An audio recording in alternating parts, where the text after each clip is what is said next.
बिस्मिल्लाहिर्रहमानिर्रहीम। अस्सलाम वालेकुम जी। मैं नजमुल हसन बाजवा हूं।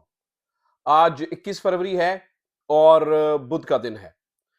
कल रात जब घड़ी ने तारीख को 20 से 21 में तब्दील किया, यानी कि 12 बजने के बाद जब दिन तब्दील हुआ, तो इसके साथ ही इमरान खान के तमाम सियासी दुश्मनों की इज्तिमाई कब्र खोद दी गई। आज के दिन यानी कि 21 तारीख को बुध के दिन इमरान खान के तमाम बड़े सियासी मुखालिफिन नाज़रीन किराम एक ही इज्तिमाई सियासी कब्र में दफन हो चुके हैं। दो इवेंट्स हुए हैं बहुत बड़े। एक कल रात हुआ है और एक आज सुबह होने जा रहा है। कल रात क्या हुआ वो भी मैं आपके सामने रख देता हूं और आज सुबह क्या होने जा रहा है। जो कमिश्नर साहब वाला मामला है, उसमें क्या होने जा रहा है, सुप्रीम कोर्ट आज क्या करने जा रही है, किस डिप्टी कमिश्नर की गिरफ्तारी होने जा रही है, इस पे कुछ अपडेट्स हैं और कल रात जो कुछ हुआ उसके ऊपर भी कुछ इंफॉर्मेशन है। कल दोपहर तक, यानी कि कल 20 तारीख दोपहर तक नाज़रीन किराम आपको ये मालूम ही है कि पाकिस्तान पीपल्स पार्टी के और पाकिस्तान मुस्लिम लीग नून के इन जो ये पावर शेयरिंग का जो फार्मूला था या जो मुज़ाकरात थे वो डीरेल हो चुके थे। यहां तक इत्तला मिली थी कि दोनों ने एक दूसरे के फोन उठाना बंद कर दिए हैं। फिर नाज़रीन किराम कल दोपहर को कुछ ऐसा हुआ, कुछ इंतहाई अहम मुलाकातें हुई जो कि सियासी मुलाकातें नहीं थी, इधर उधर से मुलाकातें थी जिनमें अल्टीमेटम जारी किया गया और उसके बाद फोर्स किया गया, आप इकट्ठे बैठिए, जिससे इनकी सियासी कब्र खुद गई। उन मुलाकातों के अंदर क्या हुआ, कौन कौन किस किस से कहां पर जाके मिला और वहां पर इनको क्या दिखाया गया, क्या बताया गया, जिससे मजबूर होकर इन्होंने प्रेस कॉन्फ्रेंस की।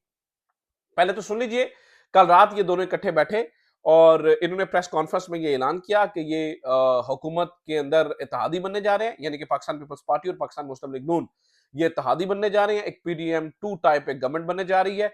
वो कि शुरुआती तौर पर पाकिस्तान पीपल्स पार्टी ने कहा है जी हम मिनिस्ट्रीज को नहीं लेंगे, लेकिन वो इत्तेहादी होंगे। इन्होंने आईनी ओहदे मांगे हैं, यानी कि कुछ जो पावर शेयरिंग का फार्मूला तय पाया है वो कुछ इस तरह से है कि कौमी असम्बली और प्राइम मिनिस्टर ये पाकिस्तान मुस्लिम लीग नून के होंगे, यानी कि कौमी असम्बली का स्पीकर और प्राइम मिनिस्टर ये पाकिस्तान मुस्लिम लीग नून के होंगे, जबकि सेनेट का चेयरमैन पाकिस्तान पीपल्स पार्टी का होगा, सदर पाकिस्तान पीपल्स पार्टी का होगा यानी कि आसिफ अली जरदारी, गवर्नर पंजाब पाकिस्तान पीपल्स पार्टी का होगा, गवर्नर केपीके पाकिस्तान पीपल्स पार्टी का होगा, बलूचिस्तान के अंदर पाकिस्तान पीपल्स पार्टी और नून लीग मिलकर गवर्नमेंट बनाएंगे, जबकि इसके साथ साथ पंजाब में पावर शेयरिंग होगी, जबकि सिंध में पाकिस्तान पीपल्स पार्टी अकेले गवर्नमेंट बनाएगी। इसी तरह से जो केपी है वहां पर तो ये ऑब्वियसली है नहीं, वहां की गवर्नरशिप जो है वो सिर्फ और सिर्फ नमांगी है। जो बलूचिस्तान की गवर्नरशिप होगी, वो गवर्नरशिप नाज़रीन कराम इन्होंने दे दी है पाकिस्तान मुस्लिम लीग नून को। तो कुछ इस तरह का पावर शेयरिंग की एक सिचुएशन, एक काइंड ऑफ जो है ना वो तय पाया है। अब ये इनकी सियासी कब्र कैसे है, कैसे इनकी सियासी कब्र खुद गई और ना चाहते हुए भी इन्होंने अल्टीमेटम के जवाब में इनको ये करना पड़ा। इसकी मैं वजह आपको बताता हूं। कल दोपहर तक मामला डीरेल हो चुका था, बात नहीं हो रही थी, मामला नहीं सुना जा रहा था। तो फिर शहबाज शरीफ साहब को अलग एक कॉल आई और बिलावल भुट्टो साहब को रिपोर्टेडली अलग एक कॉल आई। शहबाज शरीफ साहब को पहले बुलाया गया, उनकी एक जगह पर एक लंबी मुलाकात हुई और उस लंबी मुलाकात में बताया गया कि औकात में रहिए, ये ना हो कि पूरी की पूरी आपकी बिसात ही लपेट दें। और उनको बताया गया, उनको ये समझाया गया कि असल में आपकी सीटें कितनी हैं। उनको उनकी औकात याद दिलाई गई।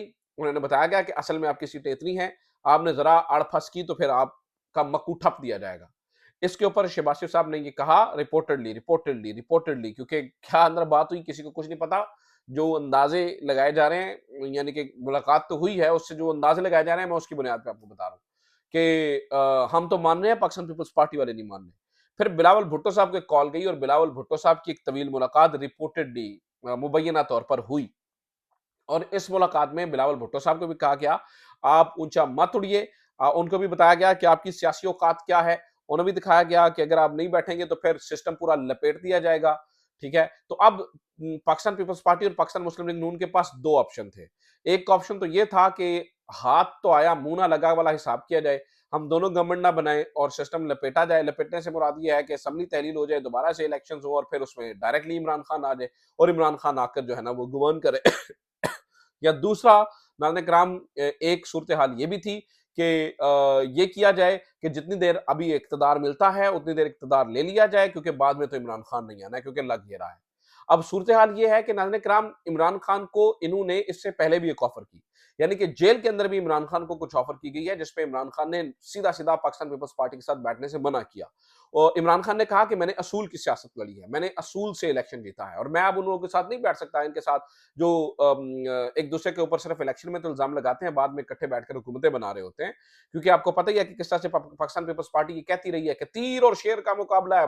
बिलावल भुट्टो साहब नारे लगाते रहे, अगर आपने शेर का रास्ता रोकना है तो फिर तीर को मोर लगाइए। आपको ये मालूम ही है कि बिलावल भुट्टो साहब का तो सियासी नारा ये रहा, लेकिन आज ये खच्चरों की तरह मुंह एक दूसरे के हंसते हंसते एक दूसरे के साथ गले भी मिल रहे थे और प्रेस कॉन्फ्रेंस भी कर रहे थे।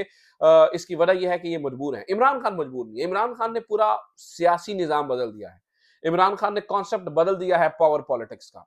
पावर पॉलिटिक्स यही होती थी, इक़्तिदार में आने के लिए आपको ऊंच-नीच देखनी पड़ती थी, इक़्तिदार में आने के लिए आपको बातें सुननी पड़ती थी, इक़्तिदार में आने के लिए आपको कॉम्प्रोमाइज़ करना पड़ता था, इक़्तिदार में आने के लिए आपको जो है ना वो थोड़ा अपने आप को झुकाना पड़ता था। इमरान खान असूलों पे खड़ा हो गया और नाज़रीन इमरान खान ने पावर पॉलिटिक्स करने से मना कर दिया और इमरान खान ये कह रहा है कि मैं अपने असूलों पर खड़ा रहूँगा। तो आज ये जो पाकिस्तान पीपल्स पार्टी और पाकिस्तान मुस्लिम लीग नून मिले हैं, ये आप ज़हन में रख लीजिए कि आज इन्होंने अपनी सियासी कब्र खोद ली है और इसमें ये दोनों के पार्टियों के ताबूत आप समझें कि इज्तिमाई तौर पर आज दफन हो गए हैं। क्योंकि जो बची-कुची थोड़ी-सी इनकी क्रेडिबिलिटी थी, आज उसको उन्होंने खत्म कर दिया, क्योंकि अवाम के सामने नंगे होकर आ गए हैं कि ये सिर्फ और सिर्फ मफादात की लड़ाई लड़ते हैं। ये सिर्फ मफाद के मुताबिक जो है ना वो चीज़ों को देखते हैं, इसके अलावा और कोई मामला नहीं है। ठीक है? तो जनाब ये तो सारा कुछ हो गया है। अच्छा, अब मैं आपको बता दूँ कि दूसरी तरफ क्या चल रहा है। दूसरी तरफ ये चल रहा है कि आज भी बहुत इंपॉर्टेंट दिन है, मैंने आपको बताया कि सुबह एक अपडेट होनी है। वो मामला है जो धांधली से मुताल्लिक इलेक्शन को कलअदम करने के लिए एक रैंडम किसी आदमी ने दरखास्त दायर की हुई है और जो चीफ जस्टिस ऑफ पाकिस्तान है वो उस दरखास्त को लेकर सीरियस हो गए हैं। क्योंकि उस शख्स की ना तो कोई इतनी क्रेडिबिलिटी है और ना कोई उसने ऐसा अच्छा लॉयर किया हुआ है, ना उसको किसी भी जमात की सपोर्ट है। अब पिछली समात को उस शख्स ने कहा था कि नहीं जी मैं विड्रॉ करता हूँ, लेकिन उन्होंने कहा जी ना ढूंढ कर लेके आए उस शख्स को, वो ब्रिगेडियर साहब कहाँ पे हैं, रिटायर्ड ब्रिगेडियर थे, आए और अदालत में आके जवाब दें। तो ऐन मुमकिन है नाज़रीन किराम आज वो ब्रिगेडियर साहब अदालत में आए और एक नया कच्चा छट्टा खोल जाए और बगैर दूसरी जमातों को सुने हुए काजी फायज ईसा साहब ये करें, बगैर दूसरी जमातों को सुने हुए काजी फायज ईसा साहब आज इलेक्शन को मुख्तलिफ यानी कि वो जैसे उनका स्टाइल है, अपनी खुद ही आर्गुमेंट्स देके इलेक्शन को साफ और शफाफ डिक्लेयर कर दें। हो सकता है कि कमिश्नर रावलपिंडी को भी पेश कर दिया जाए, उन्हें भी पेश करने के लिए कहा जाए और हो सकता है कमिश्नर रावलपिंडी को भी जो है ना वो झूठा साबित कर दिया जाए, बल्कि उनके बारे में तो मुख्तलिफ इतलात मिल रही है कमिश्नर रावलपिंडी के बारे में। जैसे कि मैंने आपको बताया था कि उनके घर पे, उनके पीएस के छापे, हो सकता है कि उनका कोई और वीडियो बयान भी आ जाए। और नंदग्राम मैं इस वक्त आपको बता दूं कि कमिश्नर रावलपिंडी के बयान को भी रियासत के ऊपर हमले से तशबीह दी जा रही है। अल्लाह माफ करे कि हम न जाने किस डगर पे चल रहे हैं कि हम हुब्बुल वतनी के सर्टिफिकेट जारी करते चले जा रहे हैं। बताया ये जा रहा है जी कमिश्नर रावलपिंडी का जो बयान है वो भी रियासत के ऊपर हमला है और इसमें जो मौजूद कुछ सियासी जमातें हैं उन्होंने ये किरदार अदा किया और उनके ऊपर पर्चे होंगे और उनके ऊपर ठीक-ठाक पर्चे होंगे। यानी कि एजिटेशन, एजिटेशन, एजिटेशन। ये सुनने में नहीं आ रहा है कि दूसरी तरफ से थोड़ा-सा भी यानी कि पावर कॉरिडोर जो है वो थोड़ा-सा भी एहतियात करें और थोड़ा-सा मामले को सेटल डाउन होकर देखें और थोड़ा-सा चीज़ों को देखें, इस तरह से देखें कि मामलात को ठंडा कैसे किया जा सकता है। ये नाज़रीन-ए-किराम नहीं देखा जा रहा है और इस वक़्त जो है ना वो एजिटेशन की तरफ तेज़ी से हम बढ़ते हुए चले जा रहे हैं। तो ऐन मुमकिन है कि वो मामला भी हो सकता है क्लीन चिट्ठी दे दी जाए, लेकिन आज कुछ बताया जा रहा है कि कुछ बड़ा कर सकते हैं। फिर ये भी बताया गया है कि पाकिस्तान तहरीक-ए-इंसाफ को ये ऑफर की जा रही है 125 सीटें ले लें, ठीक है? और गवर्नमेंट भी बना लें। लेकिन मैं आपको बता दूं कि पाकिस्तान तहरीक-ए-इंसाफ और इमरान खान खास तौर पर इस बात पे अटके हुए हैं कि जो हमारी सीटें बनती हैं वो 180 के करीब हैं, हम हमें वही जो है ना वो दी जाएं। दूसरा नाज़रीन-ए-किराम 2 खबरें और हैं। एक तो ये है कि इस वक्त जो हमारा इलेक्ट्रॉनिक मीडिया है वो मुकम्मल तौर पर हमें मजबूर नजर आ रहा है, अंकल मजबूर की तरह बहुत मजबूर नजर आ रहा है, कुछ समझ नहीं आ रही है। मैं ये देख रहा हूँ कि वो एंकर्स जो कुछ दिन पहले जिनके ख़्यालात थोड़े मुख्तलिफ थे, अब मुबैना तौर पर प्रेशर के अंदर बड़े बुझे हुए चेहरों से अपनी सोच से अलग तज्ज़ियात दे रहे हैं और नई आने वाली इस गवर्नमेंट को वो जो कह रहे हैं जनाब कि इससे इस्तेहकाम आएगा और इससे न जाने क्या-क्या होगा।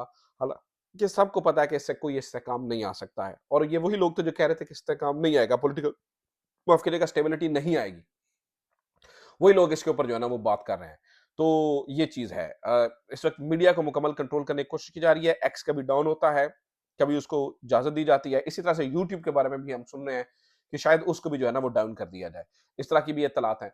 एक और खबर सुन लीजिए और नाज़रीन इकराम, खबर ये है कि डिप्टी कमिश्नर साहब की मामले के ऊपर जो है ना उनकी गिरफ्तारी के लिए कह दिया गया है और आपको पता ही है कि ये इस्लामाबाद हाई कोर्ट से हुक्म जारी हुए हैं और इस्लामाबाद हाई कोर्ट जो है ना वो इस टाइम जो जज साहब हैं, वो ऑब्वियसली वो चीफ जस्टिस आमिर फारूक नहीं है ना, तो उन्होंने कह दिया कि डिप्टी कमिश्नर साहब, जो डिप्टी कमिश्नर इस्लामाबाद है, उन्हें पेश किया जाए और वो बहुत तपे हुए हैं और ये जो शरियार अफरीदी वाला केस है उसके अंदर उनकी गिरफ्तारी जो है ना वो उम्मीद है उन्हें गिरफ्तार करके आज पेश कर दिया जाएगा। तो ये इस वक्त की सारी सूरत हाल है, ये अब तक की अपडेट्स हैं। उम्मीद करता हूँ ये वीडियो आपके लिए इन्फॉर्मेटिव रही होगी, लेकिन इन अ नटशेल आप ये याद रखिएगा कि इमरान खान के तमाम सियासी मुखालिफिन एक इज्तिमाई कब्र के अंदर दफन हो गए हैं। जब कल ये प्रेस कॉन्फ्रेंस हुई थी रात को, उसके बाद ये अब एक ही हैं, इन्हें एक ही समझा जाए और एक ही बुलाया जाए और एक ही पुकारा जाए। अपना ख्याल रखिए, खुदा हाफ़िज़, पाकिस्तान ज़िंदाबाद।